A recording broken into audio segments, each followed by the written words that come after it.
સુરત કોર્પોરેશનના ઉમેદવારોનું લિસ્ટ રાતે 12 વાગે બહાર પાડ્યું.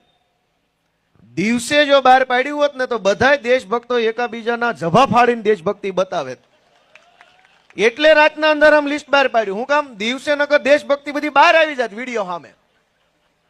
કેમ કે દેશની સેવા કરવા હાટું ત્યાં હરીફાઈ લાગી છે. તું નહીં હું કરીશ સેવા, અને ધોકા ઉડે એવો માહોલ છે દેશભક્તિ માટે.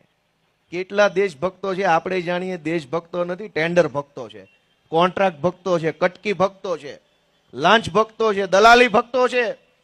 કોઈ દેશભક્તો નથી. દેશભક્ત અહીંયા બેઠેલા એક એક માણસ દેશભક્ત છે, જે પરસેવો પાડીને કમાય છે ને દેશની સરકારને ટેક્સ આપે છે. અહીંયા દેશભક્તો બેઠા છે. અહીં કોઈ કટકી નથી કરતું. દેશભક્તો આ બેઠા અહીંયા. ત્યાં બધા કટકી ભક્તો છે. રાતના કાળા અંધારામાં 12 વાગે લિસ્ટ બહાર આવ્યું. દિવસે આવ્યું હોત ને તો કમલમમાં જે ધોકા ઉડે જ નહીં, આખી ગુજરાતની જનતા મોજથી જોવે, દિલ ખુશ થઈ જાય ને એવા ધોકા ઉડે એમ હતા. એને ખબર હતી કે એકેય દેશભક્ત નથી, કરું બાજો છે. આમાં એકનો વારો આવશે ને 4નો નહીં આવે ને તો મારવાના જ બે ચારેય ભેગા થઈને. મિત્રો, હું તો તમને એટલું કહેવા આવ્યો છું કે સહેજ આપણો આત્મા જગાડીએ. અને વિસાવદર વાળી થયા પછી તો લગભગ આખા ગુજરાતનો આત્મા જાગી ચુક્યો. તમે જ્યાં જાવ ને એક જ વાત છે કે વિસાવદર વાળી જ કરવાની થાય છે. અને વિસાવદર વાળી એટલે હું, ત્યાં અમારે બહુ હોશિયાર માણસ, આ બધા અમારા આગેવાન બેઠા છે અડમતિયાના અને પિંડા ખાઈથી બધા કીધું મને.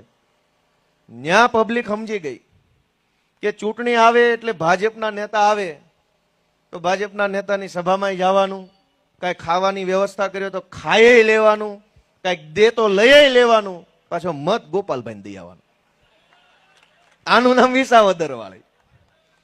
એને સ્ટેટ સુધી ખબર ન પડી કે શું થવાનું. ગામને ખબર હતી, ગામો ગાયમાં હાલતું. ભાજપની સભામાં ઓહો માણે માણા, જમવાનું ખાઓ પીઓ ને એશ કરો ને મત તો કે ગોપાલભાઈ લ્યો. એવા ભાંભરોટા બોલાવે ગયા કે અહીંયા કોઈ દી ખર્ચો ન કરાય. કેમ કે દર ચૂંટણી આ લોકો આપણને શું સમજે છે, આપણી બધાની શું, આપણી કિંમત શું.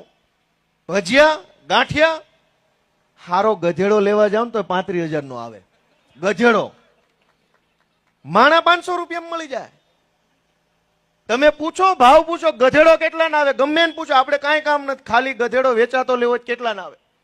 અને ભાજપ વાળા આપણી શું કિંમત કરે કે જ્યારે ચૂંટણી આવે એટલે પૈસાની વાતો કરે. પૈસા લઈ લે, કેટલા થાય તારા. એટલે અમે ગધેડા કરતા સસ્તા થઈ ગયા માણસો. એટલે એને હવે વિસાવદર વાળીની જરૂર છે. કાંઈ નહીં, આવ્યો છો ને લાવ તારો ગધેડો કરીને પાછો ન મોકલું કેજે. દર ચૂંટણીએ પૈસા પૈસા પૈસા એટલે શું છે. અને એટલા બધા પૈસા વાળા હો તો બનાવો નિશાળો, મૂકો માસ્તરો, કોલેજ ખોલો. હવડા મોટા આખા વરાછા વિસ્તારમાં એકેય સરકારી કોલેજ નથી. છોકરા ક્યાં ભણાવવાના? ચૂંટણીમાં ખર્ચવા માટે કરોડો રૂપિયા. કોલેજ બનાવી હોય તો નથી. મિત્રો, આપણે વિચારવું પડશે કે આ સરકાર કઈ દિશામાં જઈ રહી છે. કોર્પોરેશનમાં આ વખતે ઉમંગ ઉત્સાહ બહુ જોવા મળ્યો અને બધા વિસ્તારોમાં જોવા મળ્યો. જેમ જેમ સભા થશે, આ તો હજુ આજથી આપણે ટાટર પાડ્યું. આજ તો હવે જેમ હરેડે ચડશે પછી તો બહુ મજા આવવાની છે. આ પહેલી સભા જ અહીંયા આપણે રામવાટિકા સોસાયટીથી કરી. આ ચૂંટણીનું ખાતમુહૂર્ત કર્યું તમારા હાથે. લ્યો અહીંયા આ મારી આખી ચૂંટણીની પહેલી સભા અહીં થઈ છે. અને હવે જો હબાહબી નો બોલાય દે કેજો. બધી બાજુ એવો ઉત્સાહ છે. લિંબાયતમાં, ઉધનામાં, ચોકમાં, ભાગળમાં બધી પબ્લિક કહે છે કે ભાઈ હવે આનાથી થાક્યા છે, આને કાઢો, વહેલી તકે રજા આપો. કીધું રજા તો તમે આપી શકો, અમે થોડા આપી શકીએ. અમે તો ઉમેદવાર છીએ. તમે હાવણો દબાવો એટલે એ બધી લીલ ધોવાઈ જાય. 30 વર્ષથી આના બેઠા લીલ થઈ ગઈ છે. મિત્રો, મારી એટલી જ તમને એક પ્રાર્થના છે કે આ અમારા ઉમેદવાર નવા જુવાનિયાઓ છે, શીખે છે, એક નિષ્ઠાથી રાજનીતિમાં આવ્યા છે. અમને ઘણી તકલીફ પડી, અમારે રીતે જવાબ દેવા પડે છે.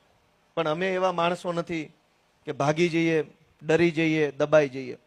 તમારા આશીર્વાદ હશે તો આ ગુજરાતની અંદર આમ આદમી પાર્ટી ભવિષ્યમાં ખૂબ સારું કામ કરી શકશે. આ અમારા ઉમેદવારો કદાચ નવા છે, કદાચ ભાજપ વાળા જેવું સારું સારું ભાષણ નહીં આવડતું હોય, પણ દોડીને કામ કરે એવા 100%ના માણસો છે. એ વાતની ખાતરી છે દોસ્તો. કેમ કે યુવાન છે, ધગશથી આવેલા છે, દાનતથી આવેલા છે. તમે બધાય એમને આશીર્વાદ આપો. અમારા 4 ઉમેદવારોને હજુ નંબર તો આવ્યો નથી, નંબર 2 દિવસ પછી આવશે. પણ જે નંબર આવે સાવણાના નિશાન ઉપર મત આપી અમારા 4 ઉમેદવારને વિજય બનાવો એવી પ્રાર્થના સાથે હું આપ સૌનો હૃદયપૂર્વક ખૂબ